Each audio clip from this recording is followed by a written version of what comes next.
Assim diz a palavra do Senhor.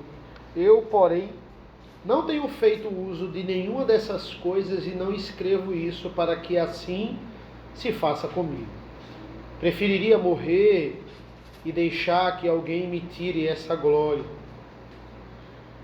a deixar que ninguém me tire que alguém me tire essa glória. Se anuncio o Evangelho, não tenho de que me gloriar, pois sobre mim pesa essa obrigação, porque ai de mim se não pregar o Evangelho. Se o faço de livre vontade, tenho recompensa, mas se o faço por obrigação, é porque uma responsabilidade me foi confiada. Nesse caso, qual a minha recompensa? É que anunciando o Evangelho, eu o apresente de graça, para não me valer do direito que Ele me dá. Até aqui, meus irmãos, vamos orar. Senhor nosso Deus, nosso Pai, nós te agradecemos pela leitura da Tua Palavra. Nos concentra nesse momento, nós te agradecemos por cada um que está aqui dispostos a ouvir o Teu santo e maravilhoso Evangelho. Nos faz entendermos essas verdades e aplica diretamente em nossas vidas. É isso que nós pedimos e agradecemos em nome do Teu Filho amado Jesus. Amém. Irmãos, recentemente nós acompanhamos aí algumas notícias, seja na internet, seja na televisão, do show de Taylor Swift. Taylor Swift, uma cantora norte-americana, ela veio para o Brasil e ela fez shows em São Paulo e no Rio de Janeiro. E você pode nunca ter ouvido falar de Taylor Swift ou ter escutado alguma música dela, mas com certeza você ouviu falar dela nessas últimas semanas, porque aconteceram muitas coisas macabras nessa turnê aqui no Brasil. Primeiro que no primeiro show dela, uma fã morreu. Segundo que no segundo dia o show teve que ser adiado, porque existia uma onda intensa de calor no Rio de Janeiro, a sensação térmica estava de 60 graus, e o show foi adiado veja que coisa terrível, né? Do sábado para segunda-feira o show foi adiado. Outro fã foi esfaqueado 23 vezes na barriga enquanto estava dormindo na praia de Copacabana. Tudo isso por causa dessa cantora nesse show, esse reboliço. E é interessante porque os relatos na internet são os mais inusitados. Quando o show foi cancelado, nós tivemos inúmeros relatos de pessoas reagindo ao adiamento. Pessoas que estavam dentro lá do Engenhão e elas começaram a mostrar e a demonstrar o quanto estavam revoltadas. Tinha uma pessoa que estava várias. Tem uma aluna lá na Academia Cristã que ela foi para o show e ela disse que isso era normal. As pessoas estarem com fraldas geriátricas no palco, porque para não perder o lugar. Então, várias pessoas estavam usando fraldas geriátricas. E inúmeros fãs revoltados. Diante desses relatos, existem vários outros, né, inúmeras horas de pessoas na fila por causa do seu fã. A gente pode parar e pensar assim, como é que alguém pode chegar a esse ponto por um show? Né? Imagine se a gente fosse fazer uma caravana para esse show. Quais são os inúmeros perrengues que nós teríamos que passar?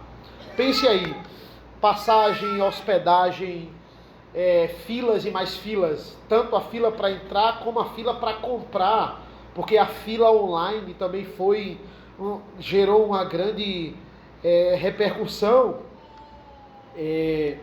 O show ia ser só um, depois tiveram que abrir mais 2 por causa da quantidade de gente. Foi uma grande confusão. E a gente pode olhar e dizer assim, poxa, por que as pessoas passam por isso?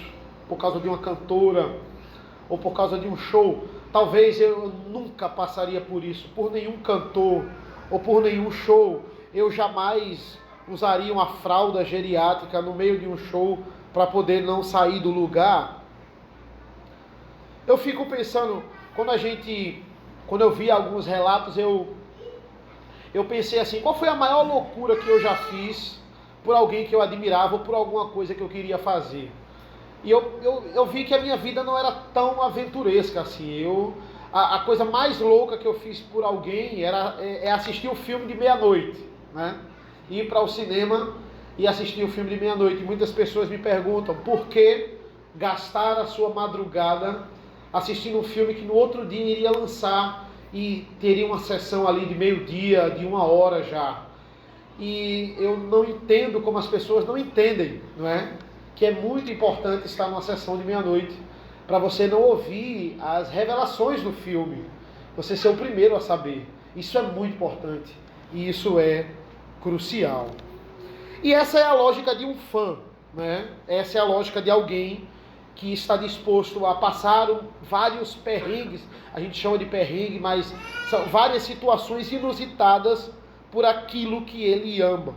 Ele acha que não está perdendo nada, ele só está ganhando e vale a pena o sacrifício por isso. Irmãos, não é diferente conosco. Nós nos sacrificamos pelas coisas que nós amamos. Nós investimos nas coisas que nós amamos, nas pessoas que nós amamos, ou em algum hobby que você venha fazer, você investe naquilo. Não adianta eu falar aqui quanto vale a pena você andar tantos quilômetros de bicicleta por semana, se você não gosta de andar de bicicleta, ou se você não vê muita serventia nisso, você não vai achar interessante como as pessoas que eu ando acham interessante, acham muito mais até do que eu. Quando algo nos enche os olhos, estamos dispostos a aprender mais daquilo. Aprender mais do que os outros. Saber mais do que os outros. Investir naquilo. Nós investimos dinheiro naquilo que a gente gosta e algumas pessoas podem achar absurdo, mas a gente não acha porque é muito bom. A gente gasta tempo com aquilo, a gente se dedica com aquilo. E só quem entende assim como a gente, entende o quanto vale a pena gastar tempo ou dinheiro naquilo ali. E hoje nós vamos falar sobre isso, irmãos. Nós vamos falar sobre o apóstolo Paulo e o que ele mais gostava de fazer. Vamos falar sobre o amor do apóstolo Paulo e como ele estava disposto a passar por todos os perrengues possíveis para pregar o evangelho. Paulo, ele amava pregar o evangelho e ele fazia de tudo, ele sacrificava tudo, ele doava tudo para que as pessoas entendessem o evangelho, para que as pessoas elas tivessem acesso ao evangelho. Esse é o apelo do profeta aqui, na verdade desde o início do capítulo 9. Paulo, ele está disposto a abdicar do seu sustento, ele está disposto a abdicar do seu nome, ele está disposto a abdicar a sua vida. No final da sua vida, ele abdica da sua vida, porque ele não vai negar o evangelho. E é interessante a cosmovisão bíblica, irmãos. Quando a gente fala sobre eu sou reformado, né? O que é você ser um cristão reformado? É você entender que a salvação é pela graça. Não, se eu entendo salvação pela graça, eu sou reformado. Salvação pela graça é um dos pontos da teologia reformada, de você ser de fato um cristão reformado. Por que eu digo isso? Porque é muito mais uma questão de cosmovisão. O que é cosmovisão? É a visão que você entende do mundo. E quando nós entendemos a cosmovisão bíblica, nós começamos a entender como reformados no que nós devemos colocar o nosso coração, no que nós devemos de fato amar e nos dedicar, e está disposto a sacrificar várias coisas. Na verdade, a doutrina reformada tem muito mais a ver com a ideia de cosmovisão, porque através dela a sua visão de mundo interfere completamente, muda completamente. Eu posso gostar de algumas coisas, eu posso passar alguns perrengues para admirar algumas coisas nesse mundo, mas a cosmovisão bíblica, me faz amar mais o Evangelho. Me faz eu me sacrificar mais pelo Evangelho. E de fato só a Bíblia faz isso conosco. Por exemplo, o amor. A gente passa a analisar, esse é um dos exemplos.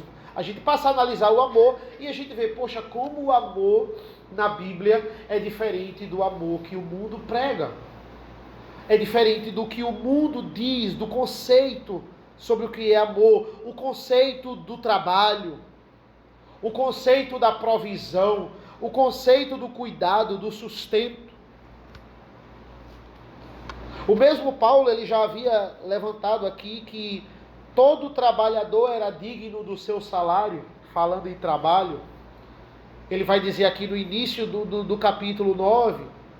Mas agora Paulo, ele vai aprofundar isso aqui nos versículos 15 a 18.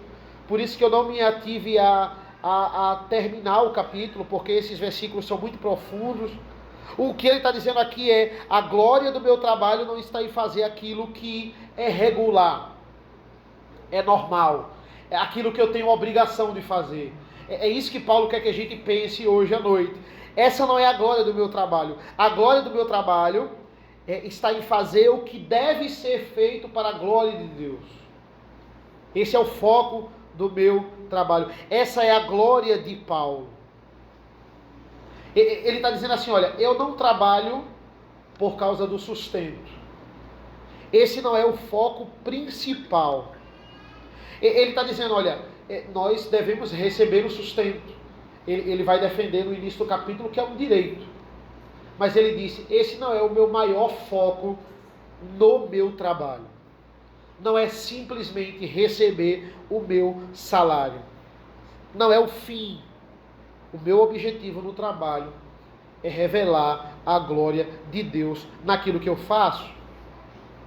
Por quê? Porque ele vai dizer logo mais no capítulo 15, quando ele fala sobre ressurreição, ele vai dizer, olha, se a nossa vida se resume a apenas as coisas dessa terra, somos os mais infelizes dos homens. Se nós não crermos na ressurreição, por que a gente trabalha? Se não existe ressurreição, se não existe uma vida além dessa com Cristo, por que nós servimos ao próximo? Qual é o propósito? Por que a gente constitui família? Por que a gente fala tanto de Cristo para os nossos filhos? Às vezes eu vejo atitudes de pessoas que não são crentes ao meu redor, e a maioria, ela não acha que é importante casar, ela não vê importância no casamento, ou quando ela casa, ela foi muito pressionada para isso. Você vê que era de fato uma pressão e não porque ela de fato queria. Onde o trabalho visa o financeiro apenas. Então, muitos não entendem porque fulano escolhe uma profissão A ou B, porque aquilo não dá tanto dinheiro quanto aquilo outro. Eles não veem problema em tirar vantagem das pessoas. E claro, veja, para uma pessoa, imagine uma pessoa que pensa que depois da morte nada vai acontecer. Imagine uma pessoa que pensa que não existe propósito, ela nasceu por um acidente e ela vai morrer e não existe consequência para nenhum ato que ela faz. Nenhum ato que ela faz ecoa na eternidade. Não existe essa coisa de céu e inferno. E quando conhecemos a verdadeira cosmovisão bíblica, naquilo que devemos depositar o nosso amor e a nossa dedicação, a cosmovisão bíblica, nós somos libertos. Mas até essa liberdade, irmãos, até essa liberdade, ela pode se tornar uma pedra de tropeço. Porque o que vai definir o meu relacionamento com Deus é como eu uso essa liberdade. Eu posso me apropriar, o próprio Paulo já levantou isso. Eu posso me apropriar de coisas lícitas e pecar quando eu pego aquilo que eu posso fazer e eu uso sem amor. Quando eu não cuido do meu próximo. O próprio Paulo já mostrou isso com comida sacrificadas a ídolos. Paulo está dizendo que ele não é guiado pela liberdade. Eu sei que eu sou liberto, mas eu não sou guiado por essa liberdade. Eu sou guiado pelo amor. Acima de tudo está o amor. Isso culmina no capítulo 13, quando ele vai falar sobre a superioridade do amor, a importância do amor em cada dom e em cada tarefa que a gente realiza na igreja. Ele vivia para a glória de Deus e o que ele fazia era por amor. Qual é a motivação do Pai em entregar o seu único filho para morrer por nós? A Bíblia fala: Deus amou o mundo de tal maneira. Deus chegou a um nível de amor tão profundo que ele envia o seu próprio filho. O regular, o que nos motiva no nosso trabalho, naquilo que a gente faz dentro da igreja e fora dela, não deve ser a recompensa terrena. Qual é o motivo do nosso trabalho? O que nos motiva, nesse texto aqui? Olha o que Paulo elabora, acerca da sua vida sobre esse assunto. Ele vai dizer, no início aqui do versículo 15, ele vai dizer assim: eu, porém, não tenho feito uso de nenhuma dessas coisas, e não escrevo isto, para que assim se faça comigo. Primeiro, como assim? O que é que Paulo não está usando? Ele está dizendo, não tenho feito uso de nada disso. E não estou escrevendo para que ninguém me dê nada disso. O que é que ele está falando? E aí vale a pena recapitular. Veja o versículo 7 do capítulo 9. Olha o que é que vai dizer. Quem é que vai à guerra à sua própria custa? Quem planta uma vinha e não come do seu fruto? Ou quem apacenta um rebanho e não se alimenta do leite do rebanho? O que é que ele está dizendo? O trabalhador tem o direito daquilo que ele trabalha. À luz do senso comum, todo mundo sabe que quem trabalha merece o seu salário. E isso não está só dentro da igreja, está fora também. Ele está falando isso à luz do senso comum. Aí veja o versículo 11. Se nós semeamos entre vocês as coisas espirituais, será muito recolhermos de vocês bens materiais? Se nós damos a vocês frutos espirituais, é muito pedir o sustento material. Qual é o argumento? É nosso direito receber daquilo que a gente trabalha. Veja o versículo 12. Se outros participam desse direito sobre vocês, não temos nós, em maior medida, temos direito de sermos tratados como os outros ministros da palavra são tratados. Por que eu e Barnabé, que estava trabalhando com Paulo aqui, não merecemos ganhar e os outros ministros merecem ganhar? Qual é a diferença aqui entre nós e eles? O argumento de Paulo é esse. Veja, ele levanta os direitos, ele vai usar a lei também. Ele vai dizer no versículo 13: vocês não sabem que os que prestam serviço sagrado se alimentam do próprio templo? E que os que servem ao altar participam do que é oferecido sobre o altar? Ele está dizendo, olha, pelo senso comum eu mereço o meu salário. Pela lei eu mereço o meu salário. Ele está citando aqui o Antigo Testamento. Pelo exemplo dos outros ministros e apóstolos, eu mereço o meu salário. Eu mereço, mas, versículo 12, a parte B, entretanto, não fizemos uso desse direito. Pelo contrário, suportamos tudo para não criarmos qualquer obstáculo ao Evangelho de Cristo.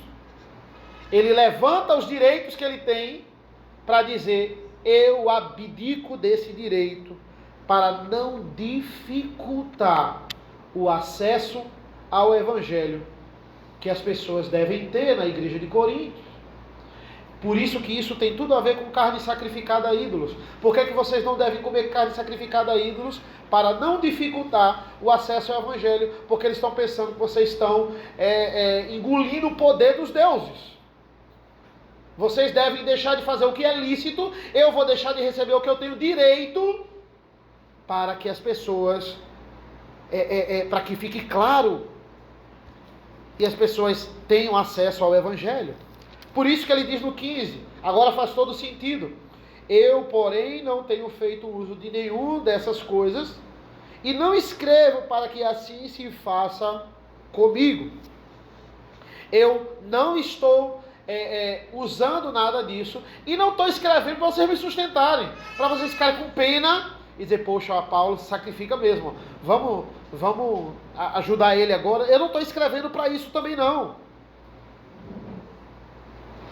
E como eu disse da última vez, como é abençoado um sermão expositivo, porque geralmente esse é o capítulo que os pastores usam quando a arrecadação da igreja está baixa, né? A arrecadação está baixa, 1 Coríntios 9. Mas não, a gente está pregando aqui em sequência.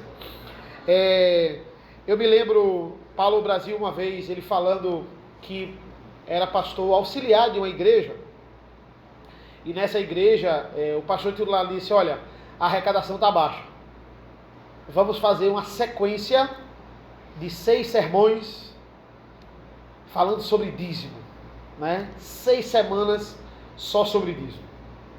E foi interessante porque ele disse que depois das 6 semanas, esse pastor titular chegou para ele e disse assim, é a primeira vez que a gente prega sobre dízimo, você prega sobre dízimo, 6 semanas e a arrecadação diminui. Como é que pode isso? Né? E aí ele chegou para esse pastor e disse, olha, eu não fiz curso na Universal, né? Então o meu intuito não foi empurrar as pessoas para darem dízimo. Por quê?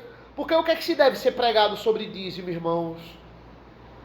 É que, em primeiro lugar, Deus não precisa do nosso dinheiro. O dízimo não é um negócio que você faz com Deus. Não é uma barganha que a gente faz com Deus. Qual é o princípio? O princípio é que tudo é de Deus.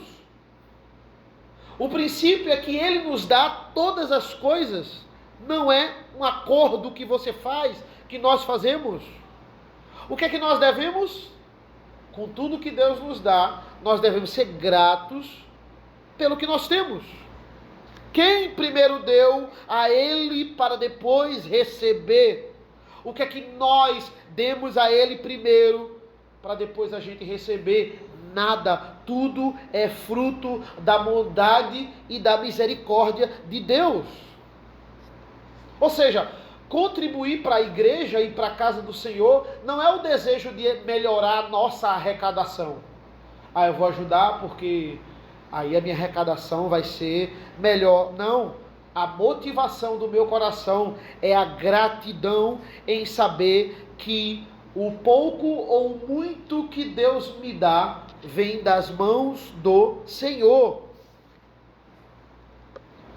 Paulo está dizendo, eu não estou escrevendo isso para que vocês me paguem um salário agora, não.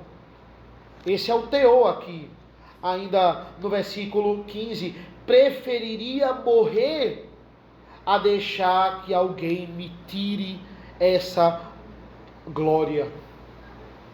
Eu preferia morrer ao deixar que alguém me tire essa glória. Por isso que esses versículos são muito profundos e merecem uma atenção especial. Paulo, ele está enfrentando alguns inimigos aqui, desde o começo da carta, pessoas que negam o seu apostolado, pessoas que dizem, olha, ele não é apóstolo, ele não era para estar nesse rol aqui, e não é para a gente estar pagando a eles. Ele está dizendo, olha, ninguém vai me tirar essa glória. Qual é a melhor maneira de enfrentar os inimigos? Paulo tem alguns inimigos aqui. Não foi ele que levantou esses inimigos, foram esses inimigos que se levantaram contra ele dentro da própria igreja. Qual é a melhor maneira de enfrentar os inimigos? É enfrentar com a gloriosa confiança na providência de Deus. Paulo, ele tinha isso em mente. Pregar o evangelho sem buscar nenhuma recompensa. Pregar o evangelho deixando de lado qualquer interesse pessoal. Qualquer interesse pessoal. Eu não posso receber o meu salário, irmãos, porque eu prego no domingo. Isso não é o intuito. Por que você recebe o seu salário? porque eu não prego todo domingo, então eu tenho que receber meu salário. Não pode ser esse. Não pode ser, isso não pode estar na minha mente. Eu não posso receber o meu salário porque eu instruo vocês, a igreja, no evangelho. Eu não recebo meu salário, então eu vou aconselhar fulano já que eu recebi. Esse não pode ser o meu pensamento. Eu não posso receber o meu salário. Essa é a razão aqui, né? É o que Paulo está querendo que a gente entenda. Eu não trabalho por essa recompensa.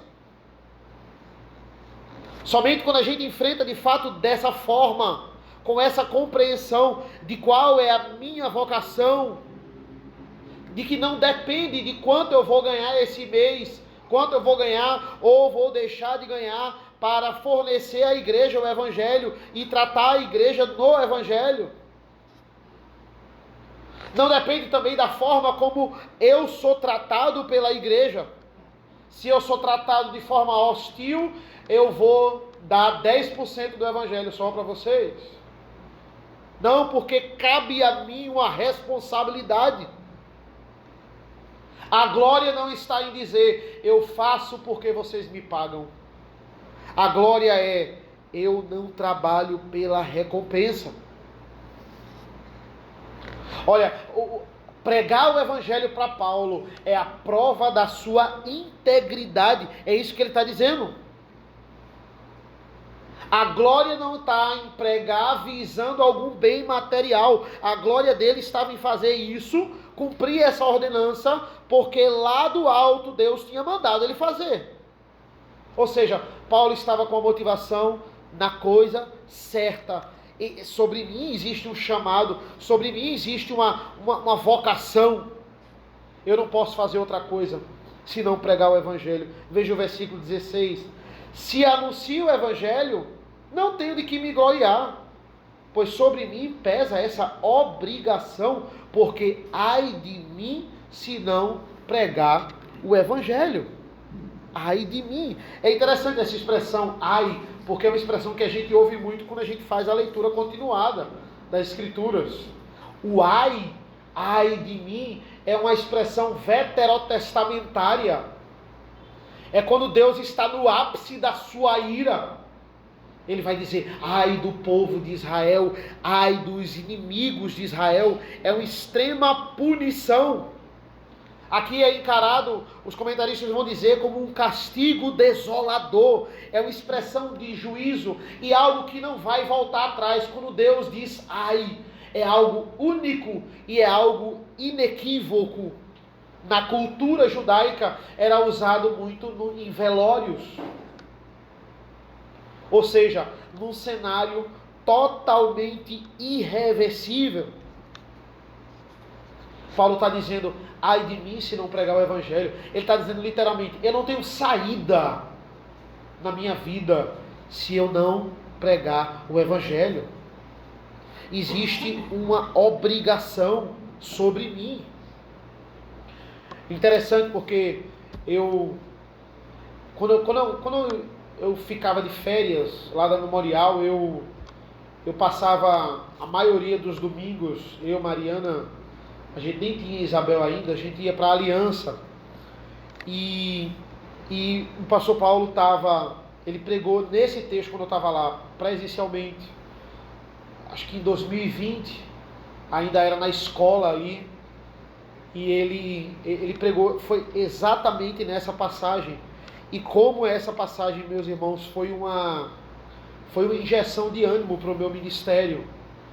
Eu não estava muito bem no meu ministério naquele momento, e essa passagem aqui, ela é tremenda, e exatamente esses versículos do 15 ao 18, porque o foco aqui é de fato responder, por que nós pregamos o evangelho?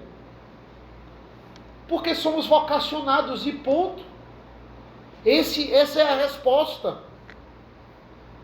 Se esse não é o motivo de eu pregar o evangelho, tem algo errado. Paulo e Barnabé, eles têm o direito de receber, mas eles não são ministros porque recebem.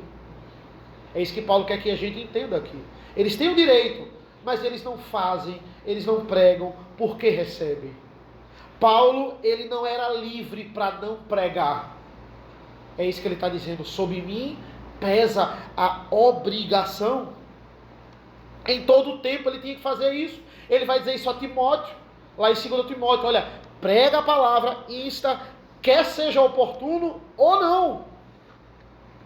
Ele não está livre, ele entende que ele não está livre, ele entende que Timóteo não está livre para parar de pregar. Ele diz, a glória não está em fazer aquilo que eu sou obrigado a fazer. Essa não é a glória. A glória não é eu pregar o evangelho e eu dizer, olha, eu prego o evangelho, eu tenho obrigação de pregar o evangelho.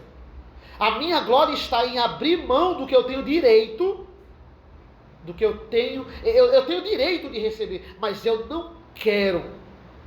Essa é a minha glória.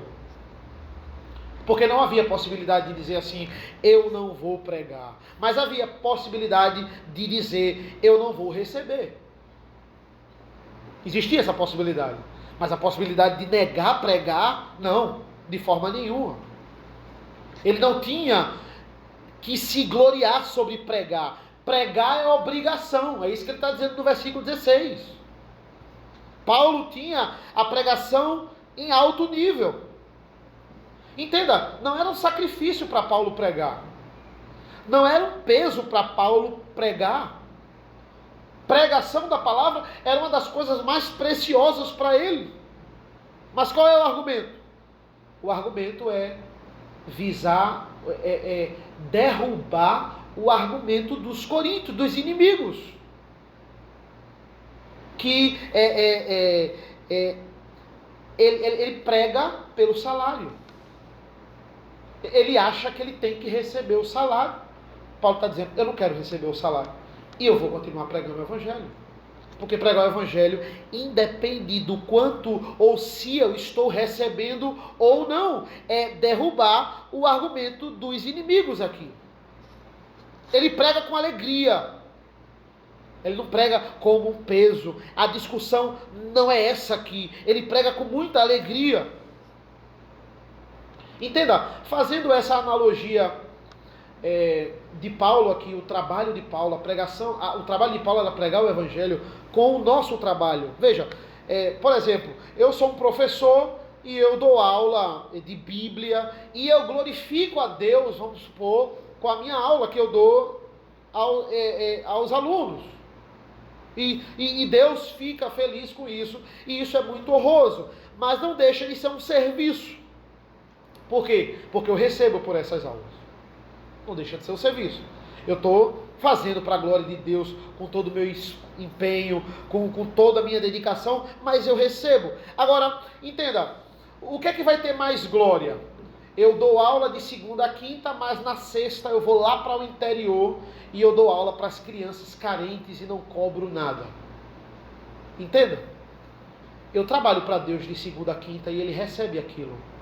Mas a partir do momento que eu separo um dia para dedicar a minha profissão e não receber nada disso para isso, é honroso. E não, entenda, irmãos, não é porque eu estou desmerecendo aquele que recebe, mas isso que eu faço, esse dia que eu separo, ele recebe maior destaque, pela forma como eu estou trabalhando.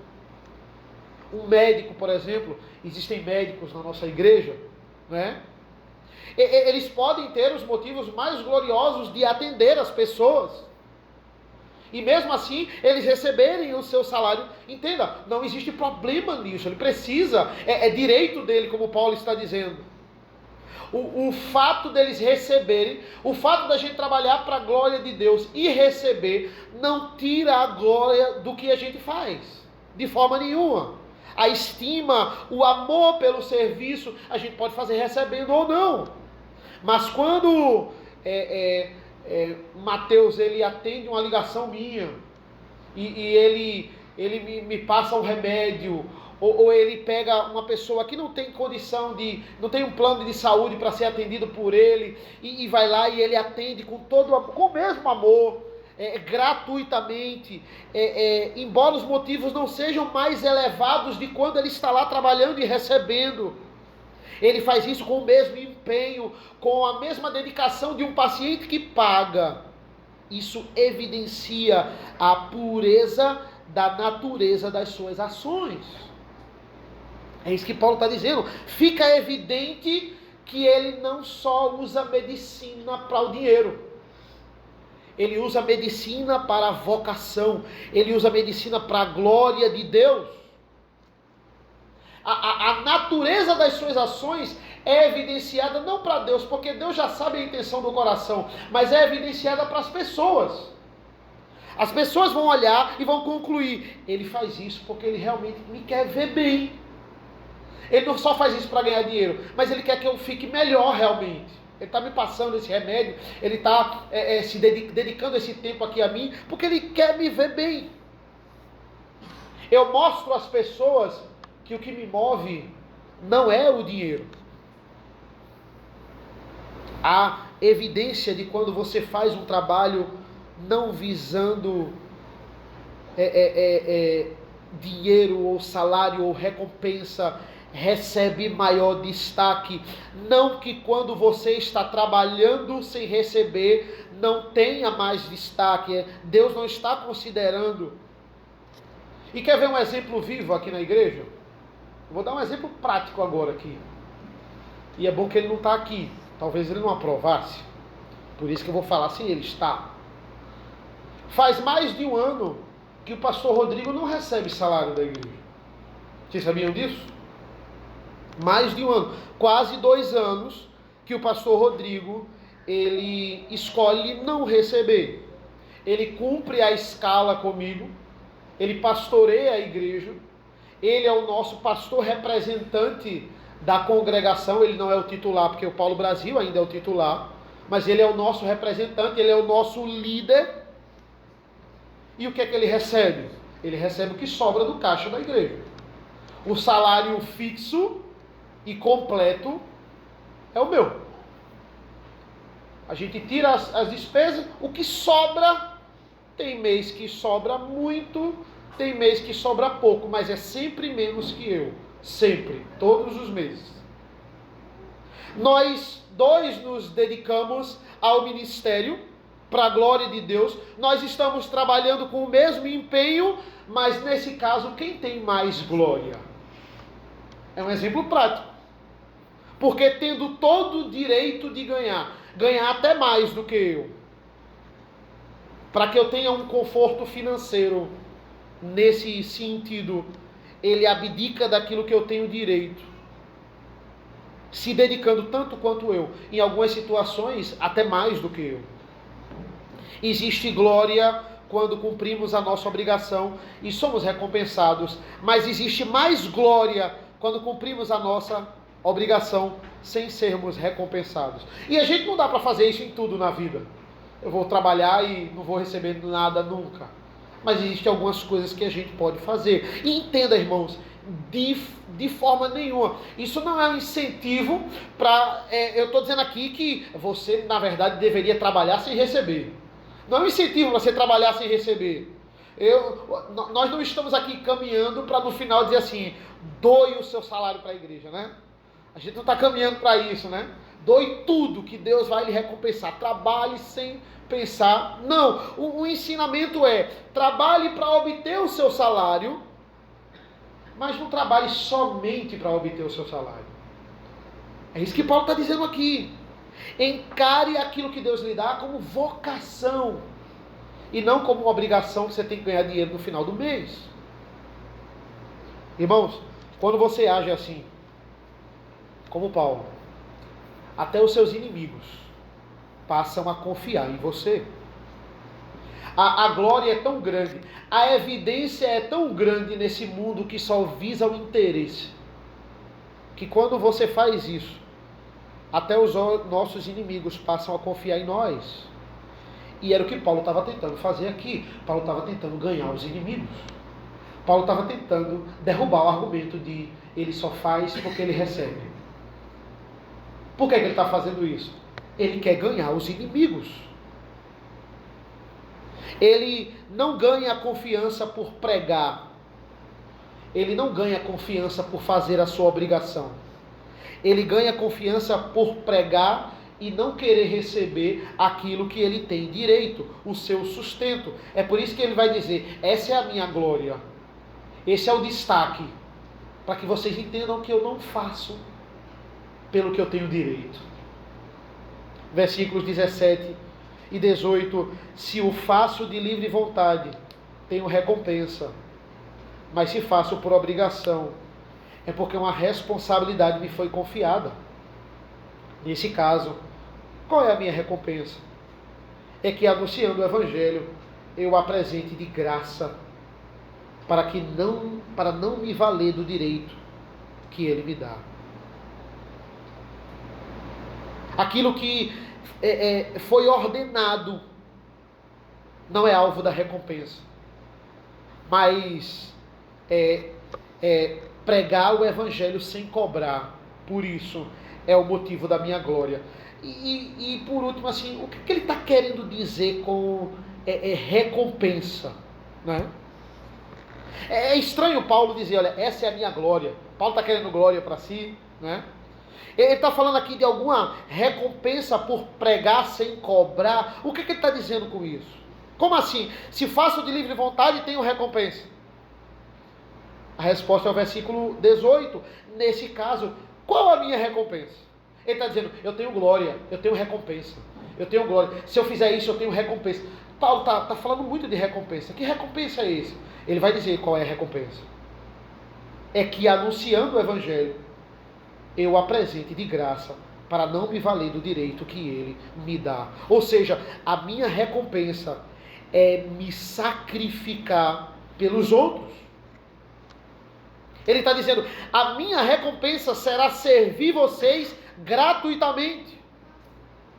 Só alguém, irmãos, que ama muito o Evangelho, que está disposto a pagar todos os perrengues possíveis pelo Evangelho, é capaz de encarar isso como benefício, como glória, como recompensa. Ele está dizendo, eu vou ganhar. A minha recompensa é vocês entenderem o meu sacrifício pela igreja. E entenderem que o Evangelho é a coisa que eu mais amo na vida. É isso que eu quero que vocês aprendam de mim. É que eu amo o Evangelho acima de tudo. Se o dinheiro está atrapalhando isso, esquece o dinheiro. Eu vou continuar com a mesma dedicação, sem dinheiro, para vocês verem que não é por causa do dinheiro, embora eu tenha direito.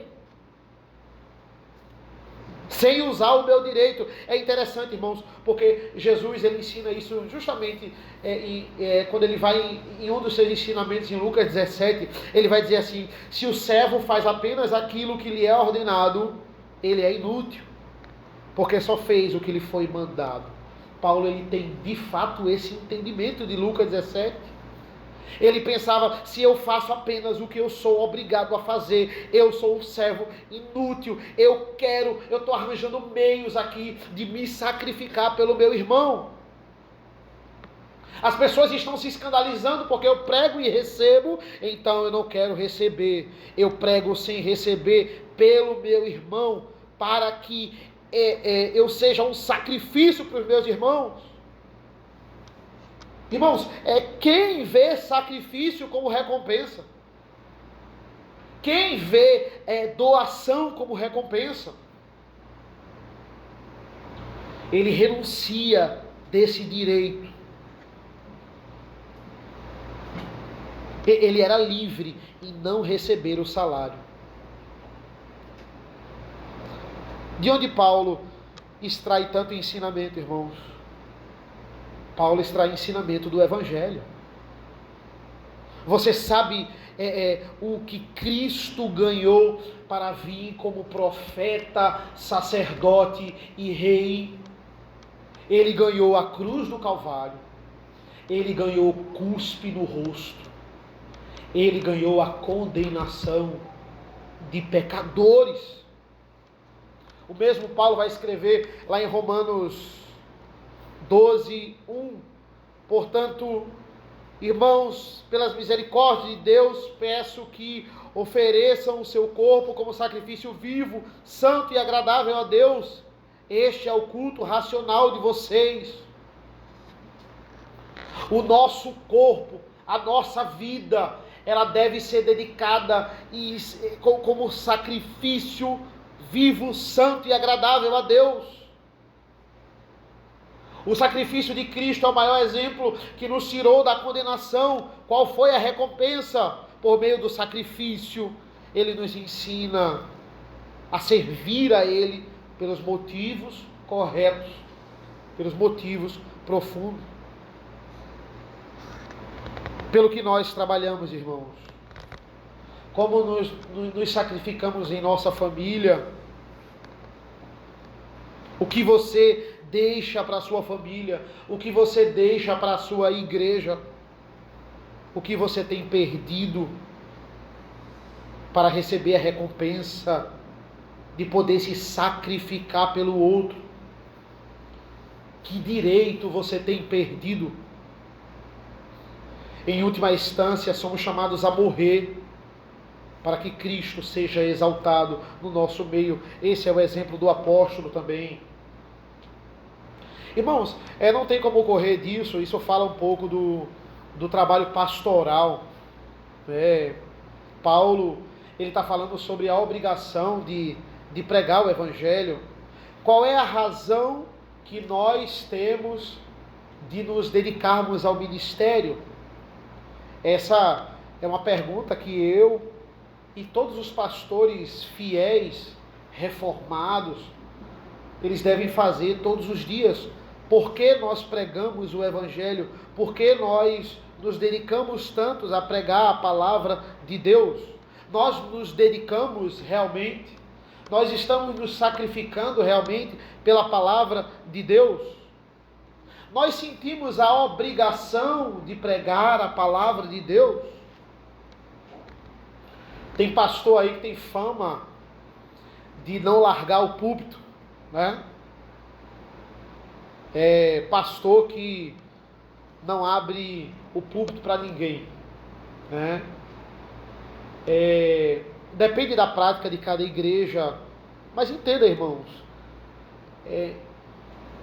pesa a mim uma obrigação, embora eu não deva ver como peso, mas existe em mim uma obrigação de pregar o Evangelho. Se Deus me deu uma igreja local e uma igreja visível para pastorear, não que a igreja seja minha, a igreja Ele me deu para pastorear e para pregar, não existe motivos de eu não pregar toda semana para vocês. Não tem motivo. A não ser que eu esteja doente, como na semana passada, a não ser que eu esteja de férias, ou pregando em outra igreja, exercendo a minha função para outras ovelhas ali, no momento que eu sou chamado. Por que, irmãos, eu digo isso? Porque essa é a minha obrigação. Eu nasci para fazer isso. Então eu tenho que fazer isso todo o tempo, enquanto eu tenho saúde para fazer isso. Seria muito cômodo eu ganhar o meu salário, encher a escala da igreja de convidados. É a coisa mais fácil do mundo. O que mais tem é a gente querendo pregar. Que bom, né? E graças aí à aliança, a gente tem uma safra boa, né? É uma bênção. A gente é muito enriquecido. Mas entenda, seria muito mais fácil para mim eu chamar os irmãos e olha, sejam aí contemplados com a profunda palavra de Deus e sentar e ouvir. E ser alimentado também. Às vezes é bom. Esse revezamento com o reverendo Rodrigo é excelente. Mas a minha função como pastor é pregar o Evangelho. Foi para isso que Deus me chamou. Se eu não pregar o Evangelho, eu vou fazer o quê? O que eu vou fazer? Porque você não é da igreja de Calvino. Pegar qualquer biografia de Calvino, você vai ver qual era a rotina dele pregar. Calvino pregava todo dia, de domingo a domingo na igreja dele. Todo dia. Ele continuava de onde ele parava, pregava todo dia, e domingo ele pregava de manhã e de noite. Sem convidados. Só ele. Todos os dias. Né? Eduardo, mas você não é Calvino. É um bom argumento. Né? De fato, eu não sou não. Mas eu tenho a mesma obrigação dele. Eu nasci para isso. Eu nasci para pregar o Evangelho. Se eu não pregar o Evangelho, eu não sei o que é que eu vou fazer. Se pregar o Evangelho para mim é um peso, tem alguma coisa errada. Se pregar o Evangelho para mim, que sou um ministro, me incomoda, eu não me agrado de fazer isso, era para eu ter parado. Na verdade, eu teria parado na primeira sequência de sermão de Bereia. Eu teria parado já no livro de Esté ali. Por quê? Porque se a gente for considerar demanda, quantidade, obrigação, as coisas que a gente tem para fazer, vai se parar de pregar. É liberdade do pastor escolher não receber. Mas entenda, vocês, igreja, não podem fazer como o sistema marxista, por exemplo, dizer assim, ó, o pastor não falou isso, eu vou ajudar ele, então. Eu vou ajudar ele a ser mais humilde. Eu não vou mais pagar ele, né? Pronto. Estou ajudando o pastor. Ele agora pregando de graça. Ele vai ter mais glória, né? Não era isso que ele queria? Então, eu vou ajudar ele. Ele não recebe mais. Isso não pode acontecer. Aí a gente se assemelha aos comunistas. Por quê? Porque isso não pode ser uma imposição. Você tem que deixar ele decidir. Você tem que deixar ele escolher. Ele fazer. A honra é dele, não é sua. A honra é dele. Não é da liderança da igreja, nesse caso. A nossa honra como igreja, como membros da igreja, é suprir a necessidade daqueles que zelam pela nossa alma. Essa é a nossa honra. Tanto minha quanto sua. Se não agirmos assim, a gente vira uma igreja comunista. Que diz, olha... o que é que o sistema comunista diz? Ele vai dizer, olha, você precisa ajudar os pobres. Eu vou lhe obrigar a ajudar os pobres. Eu vou separar um dinheiro que você não quer que eu separe para ajudar os pobres. E você vai ter que ajudar os pobres. Na quantidade que eu quero que você ajude. Isso é comunismo. Isso não é igreja. Você deve dar aos pobres voluntariamente. Você deve escolher não receber voluntariamente. Ninguém deve criar uma lei para arrancar das pessoas aquilo que lhe é direito. Essa é a ideia. E é isso que eles queriam fazer com Paulo. Tenha o prazer de servir na igreja. Tenha o prazer de contribuir na casa de Deus, sabendo que Deus irá lhe recompensar com a palavra dele, com a palavra fiel dele. Se não... Que não lhe favorece apenas nessa vida. A palavra de Deus não é só para essa vida. O alimento espiritual que nós recebemos, que eu entrego para vocês e que eu recebo também, não é apenas para essa vida, é para toda a eternidade. Seja a glória do Evangelho a nossa glória, a glória de nos sacrificarmos, irmãos, uns pelos outros. Amém? Vamos orar. Senhor nosso Deus, nosso Pai, nós te agradecemos pelo Teu Evangelho, nós te agradecemos pelo Teu santo culto, nós te agradecemos por esses versículos do capítulo 9 de Coríntios, embora poucos, mas muito profundos. Abençoa, Senhor, nos abençoa no decorrer desta exposição, nessa carta, que nós possamos extrair o máximo do Teu Evangelho. Nos capacita nesta noite. Em nome do Teu Filho amado Jesus. Amém.